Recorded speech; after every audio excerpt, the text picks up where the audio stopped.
Well, beloved Jeff. Roy and Abbott. I'm Buffy. Yippee-ki-yay, mother. Hey, got on me! Get away from her, you. You're gonna see some serious assembly. Assemble.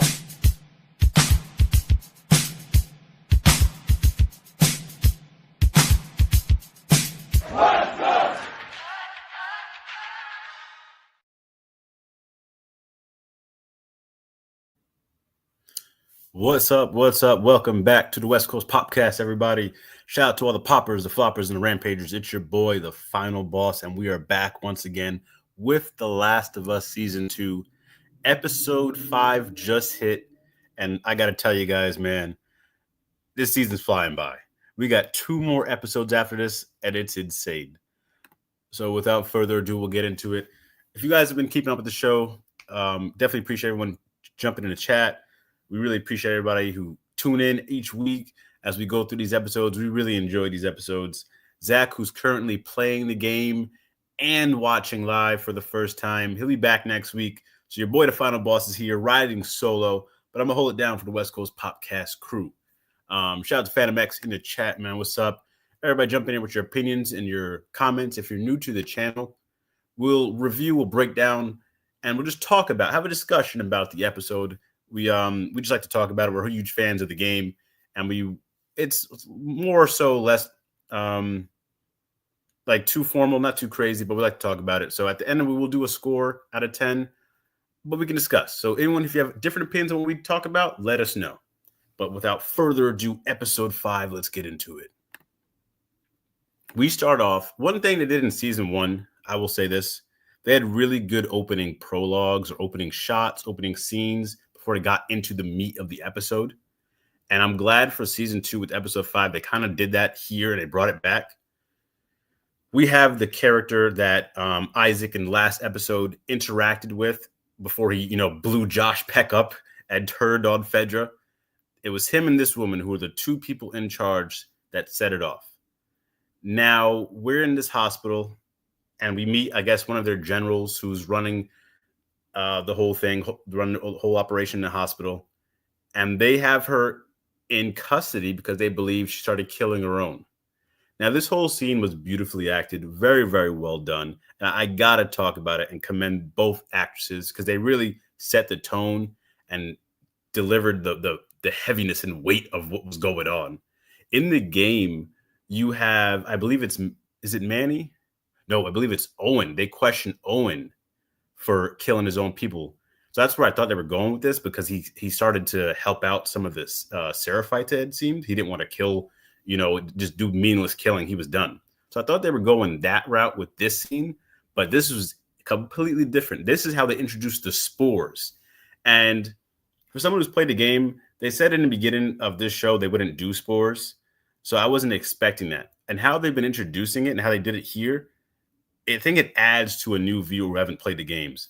I think it adds to it because now you have this new threat, and how they described it being in the air was insane. And now all people are getting sick. They don't know what's going on. They've been in this apocalypse for decades at this point.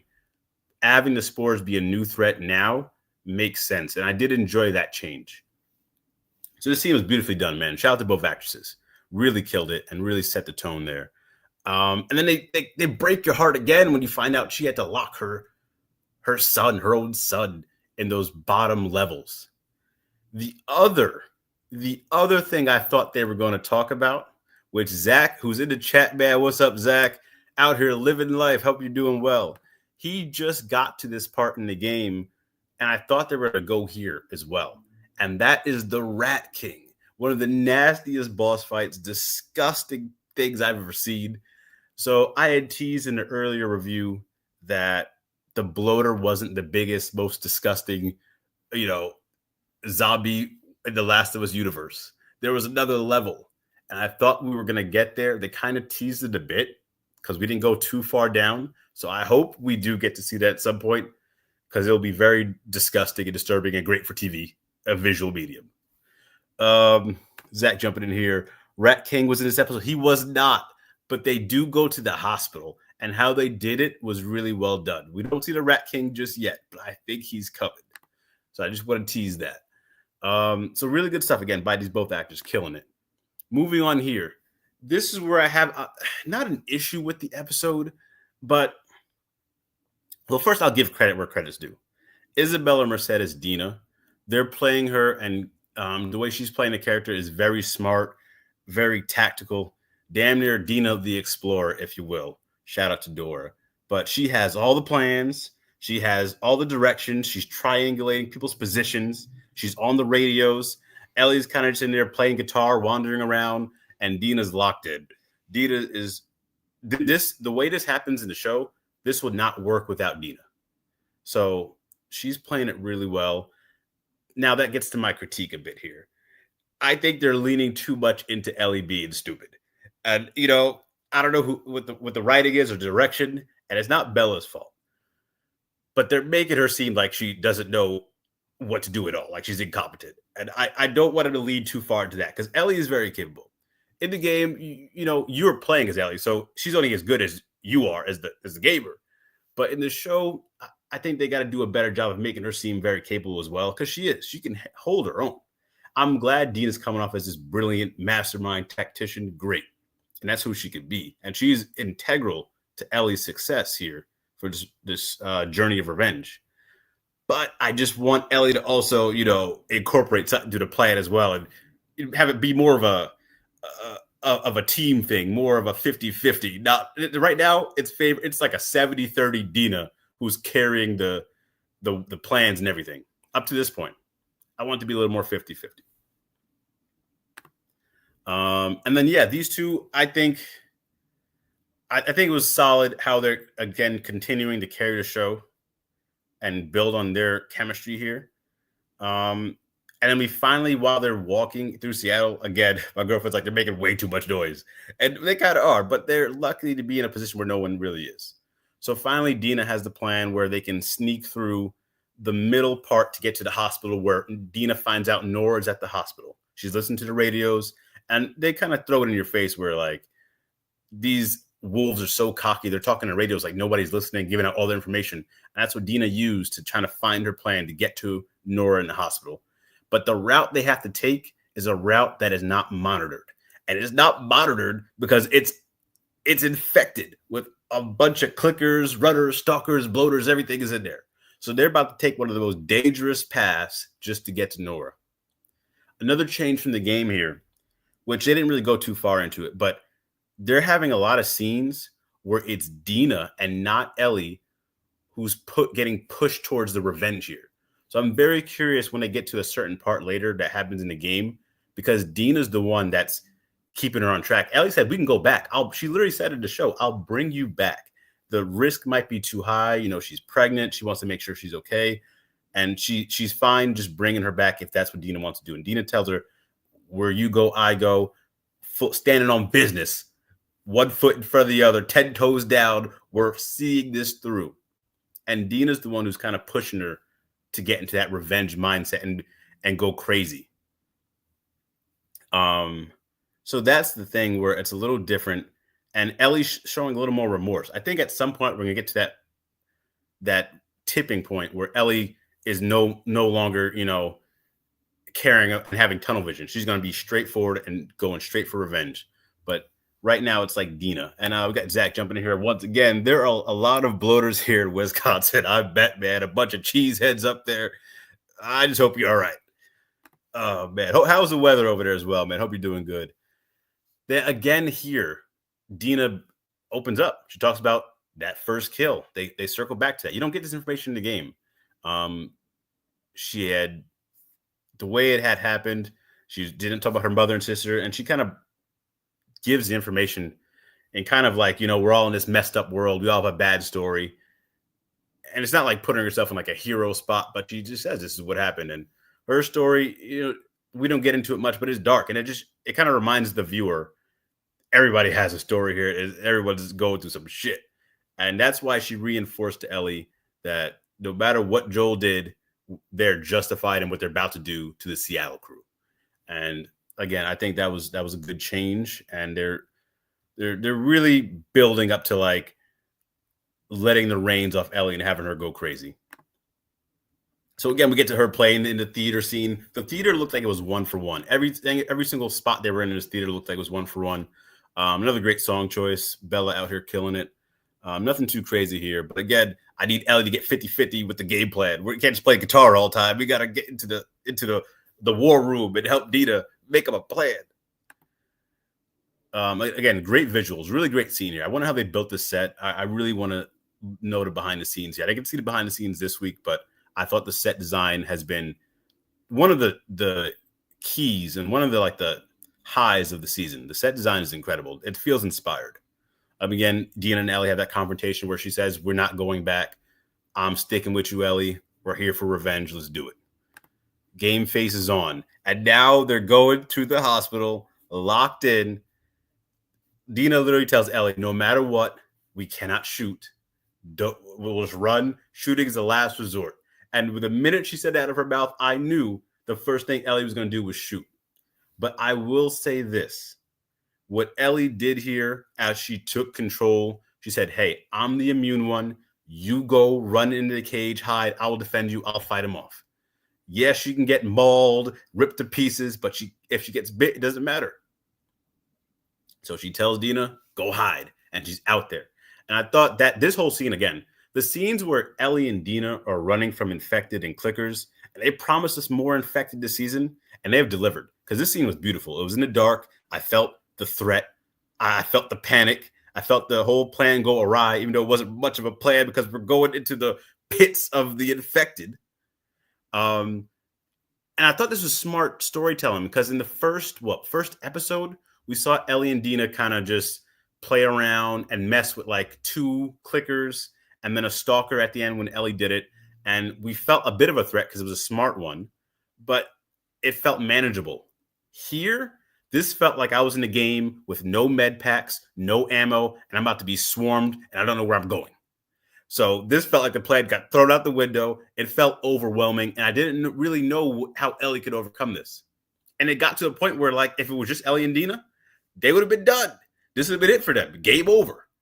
But in the midst of the heat of the battle, she looks to her right, and she sees a silhouette of a figure that in the daze and confusion, to her, it looked like it could have been Joel, and it emerged, and it was Jesse. I like this introduction of Jesse in the game. It's something similar where Ellie's in trouble, but she kind of actually saved Jesse. Jesse's in bad shape. So it's kind of both ways. They both kind of save each other in the game. And it's against the wolves as opposed to the infected. This time, it's straight up. Jesse's on the mission to save them both. He got there luckily in time, and he saves Ellie. It's not 50-50. And you kind of see that as the episode progresses because Jesse's pissed off. We don't see him lose his cool in the first episode. And I was telling Zach in the earlier reviews that young Manzino, who's playing Jesse, has some room to, I think, he has some creative liberties because in the game, you don't see too many scenes with Jesse. So I think this scene, we didn't get to see this side of Jesse at all in the game. This is new.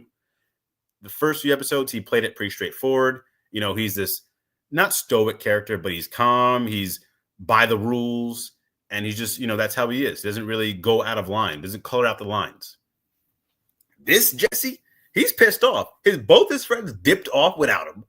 You know, they got a connection going on. He doesn't know he has a kid, but they left. You know, left Jackson vulnerable when they needed, you know, people, strong people to help build the community back. He's pissed off with them, and he's showing it. And he's also is like, this is so risky. They didn't tell him. I'm sure he feels like, you know, left out of the circle. So he had all these emotions come out, and you kind of see that in his own way play out. I thought he played it really well. But Jesse comes to save the day, and then they make their way in the woods as they get chased by the wolves. And that's where it gets worse. They go from the infected to getting chased by the wolves to in the woods with the Seraphites. And the Seraphites are going crazy. They're gutting people, hanging people. These people are vicious. This is also very gruesome stuff, man. Like, it took up to a point we had to turn away from the TV. I wanted to turn it off. This is gruesome stuff. I wouldn't watch it at night. So they get to the Seraphites, they're hiding in the woods. They watch them gut another wolf, and the guy who was doing it, one of the Seraphites with the sickle type blade, he's like, it looked like he's enjoying brutalizing this person. And that gets you to see both like sides where it's like, it's not a good or a bad side. It's just bad people all around. Everyone's bad. That's kind of what you see here. I know the whole, narrative around Joel and why he got was because he was a bad guy also. And I wanted to, buy into that because, we just watched my boy Joel get beat down by Abby. But it is true. Like, everyone in this world at this point, if you made it this far, it seems like you're just a bad person. And that's kind of what's going on here with the Seraphites. Because, we just watched the Seraphites in the last episode get brutalized by the wolves, but they're also doing the same to the wolves. So now, all of a sudden, Jesse, Dina, and Ellie are in the middle of this, watching this happen. They get caught. You hear all these whistling going on. Dina gets shot in the leg. They decide to split ways. Jesse goes to save Dina, and Ellie's running off in the woods by herself. It's getting scary, man. Again, really good set design, really good stuff. Changes from the game, differences from the game, but it works. And I thought the addition of the spores this way works incredible as well. Right now, the spores aren't just everywhere. They're in certain areas, just like the hospital, and you got some people going on. We're going to revisit that later on in the episode. Again, Seraphites going crazy in the woods, man. The other change, too, which we weren't sure, they haven't really talked about it yet, but I don't know if they're going to do the whole island. In the game, the Seraphites have their own island, and there's still a battle for like land and stuff and like a huge conflict that's an endless cycle. But it looks like it's just going to be them in the woods. Like they're going to have a wooded area and not necessarily a whole island. So I wonder how they're going to do that and if that's the direction or we're going to introduce the island later. Moving on. Finally, Ellie makes it through the infected, the wolves, and the woods with the Seraphites, and she gets to the hospital with Nora. In the game, you get to play and see Ellie make her way through and infiltrate the hospital. This is a little more like we cut all that gameplay and we're getting straight to the cutscene version, and we get the confrontation with Nora. Tati Gabriel, again, looking jacked, played the role really well. She's going to be in a new Naughty Dog game, the Intergalactic space game, which looks pretty cool. She was previously in the Uncharted movie, so she's like Naughty Dog up and down. So playing Nora, I thought she added something to the character. I think she's a great casting. And the back and forth was just like the game. 1 for 1. Played really well by both actresses. Even the chase scene. The chase scene didn't feel too it felt like a real chase scene. I felt the weight of like, oh shoot, she got away. Ellie got burned. Now with gunshots. I felt the chase. I felt the heat of it. It felt like an actual chase. So I thought camera work was really done great there as well. A few changes as well once we got to the end. Obviously, she disrespected my boy Joel, called him a little, a lot of words that will get us demonetized right now. And she pissed me off. She got to me. So great job there. But Ellie got to her. Instead of falling through and Ellie tackling her, they go down the elevator shaft. Now, in the beginning of the episode, we had that woman talk about the spores in the bottom of the hospital and having to block everything off and lock it off. And now Ellie's down there. And we're seeing Ellie become that next level character, that OP character, this shield of armor around her, because with the spores here, nobody can go down there. Nobody believes she's immune. No one can go down there. She's the only one. But Nora's down there with her. And Nora is petrified. She's on her last breath. Doesn't want to give up her friend. When Ellie's chasing her down here in the bottom of the hospital that was blocked off because of the spores, we see humans who might have been down there for years just becoming infected slowly, becoming part of the wall. This looked like the Pirates of the Caribbean when I was freaking Davy Jones's locker and all the people were stuck to the pirate ship. This kind of reminded me of. So they're all stuck to the walls, just breathing with like all the asthma in the world, man. And it is brutal. This is a horrible way to go out. I thought when Ellie chased Nora down, she'd have been like, I can put you out of your misery if you just tell me where Abby is. If not, I'm going to have you just sit here and slowly become one of them. That would have been brutal and been a nice torture device. You know, that'd be crazy if she said that. I thought that was the route they were going when they showed all this.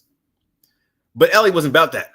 Ellie was not about, no, we're going to barter. We're going to, you know, give you an ultimatum. She got straight to it. She picked up the pipe and she went to beat and bash Nora. And it was just crazy stuff. And it was very reminiscent. And it reminded me of how similar Ellie and Abby really are. And that's the thing. It's just two sides of the same coin, and just two different perspectives. And Nora thought she could get to Ellie at this point if she told her, do you know what Joel did? You're the immune girl. You're her. You could have saved the world with the Abby's dad, who's a doctor. He could have did everything. And Joel robbed everyone of that. Ellie simply says she doesn't care. She does not care. And this, I think, is that tipping point. We haven't seen Ellie really get this violent yet. If you played the game, you know what's coming. But in the show, we didn't see her get this violent unless it was absolutely necessary, like in season 1, when she's protecting herself. Forget the guy's name. She should protect himself from the guy who Nolan North played in the game. Isn't that cabin with the fire and stuff? That's when we really seen her get violent. You know, she talked about her first kill. And that's another thing in the show. They kind of slowly talk about her first kill and what she had to do. And it was Joel was there. She was protecting somebody. This kill for Ellie was the most brutal we've seen without her life really being threatened directly. So I think this right here is exactly the tipping point. And I thought it was played very well by both actresses. And I think we're getting to that point where it's going to get dark. It's going to get dark. I don't know how they're going to cut this season to make it 2. But episode 5, there's 2 more episodes left, and it's going to get really crazy soon. After episode 2 this season, when we had the whole thing happen with Joel, I really did feel like there was a lull. I thought episode 3 was a huge lull, and it started getting people out of it. Episode 4 got us back on track. It was solid. This episode 5, I feel very confident going to the season finale. My only concern, if we're splitting this game into 2 seasons, is the wait time. They already said they're not. I think someone confirmed. I don't know if it's true or not, but one of the actresses confirmed that they're not filming till 2026. So the earliest we might get this is 2027, and I think that's pushing it to end on a possible cliffhanger and have to really get back into it. I feel like you might lose some of your audience, so that makes me a little nervous.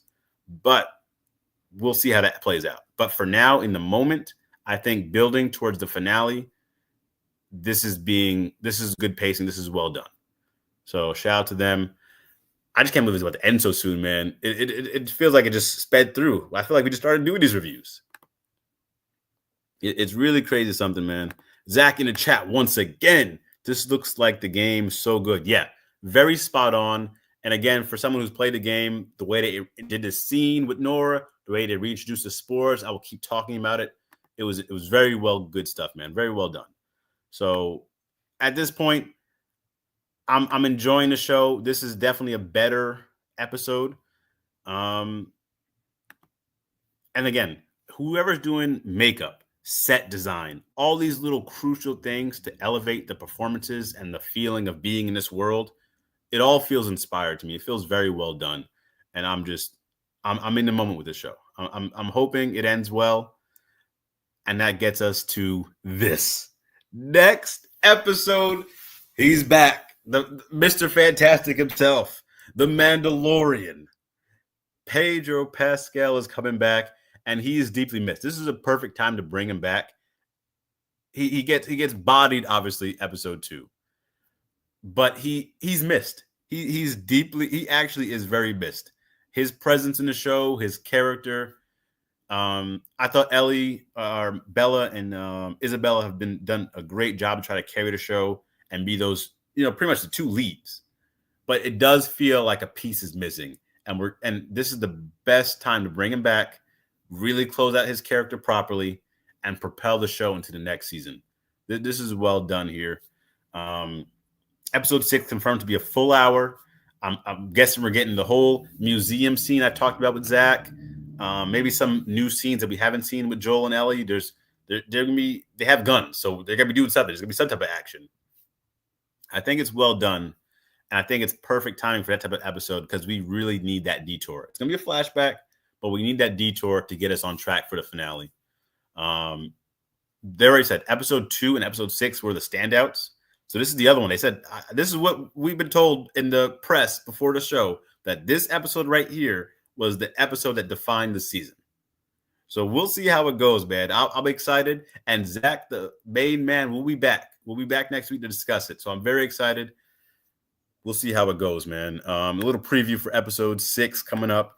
Joel's back. And when this episode ended, we ended on Ellie with a big smile on her face, sleeping in the house that she shared with Joel in her room, and Joel coming through the door. So we'll see how this flashback presents itself. Hopefully it's not all a flashback. I do hope we get some present day scenes to advance the story a bit before the finale. And I'm really not sure exactly how this ends. I told Zach when he was playing it, I thought I knew, but I still feel like there's not enough time to get there. We haven't seen Abby since episode 2. So her reintroduction is going to be very important. And it doesn't feel like we're getting her yet. I mean, it kind of feels like we could go the whole finale without her, which would be insane. But I'm not too sure how they're going to reintroduce her because it doesn't feel like we're there yet. So, or we have enough time to get to that point. So I'm very curious how they're going to end this. Again, the show's momentum is back on track. I'm excited for that. There's a lot of question marks and a lot of stuff to get done in these next 2 episodes. So we'll see how it plays out. Hopefully next episode is a great episode and we do get some present day stuff as well. But the finale is in 2 weeks. We're here. That is it. That's The Last of Us. Zach in the chat once more time. I'll be streaming The Last of Us Part 2 this week live. You guys heard it here first. Zach is back on the stream. If you didn't see his reactions, his real reactions to the video game Last of Us Part 2, the big scene with Abby and Joel going golfing, check it out on the channel right now. I'll put the link in the description. Those are real reactions, man. I convinced him to play this game before the show happened, and I felt like a bad friend. I really did. I felt terrible telling him to play this game. But check out his review and watch why I felt terrible and watch what happened. That is all. I think for my score out of 10, let us know in the chat your scores. I'm going to give this one a solid. I'm going to give it a 7.8 out of 10. I enjoyed it. It's great. Me and my girl's still watching it, liking it. But I just feel like we needed a few more episodes, I think. I'm just hoping it doesn't get rushed. Highlights of this episode were them, Ellie, Dina, the whole clicker scene with the infected. Definitely the highlights. And then Ellie with Nora. So I'm going to give it a 7.8. And I'm going to give the highlights to Ellie and Nora specifically. Those are MVPs of the show. Dina obviously came up with the plan, so got thrown in there too. But 7.8 out of 10. Let us know in the chats if you disagree or agree and what you thought of the episode. Are you still enjoying Last of Us Season 2? And what do you look forward to next? But that's it from your boys at the West Coast Podcast. It's the final boss. Me and the main man will be back next week for episode 6. So keep an eye out on the channel and watch Zach's live streams. To the poppers, to the floppers, to the rampagers. Thank you, everybody who supports the channel. Peace out, y'all.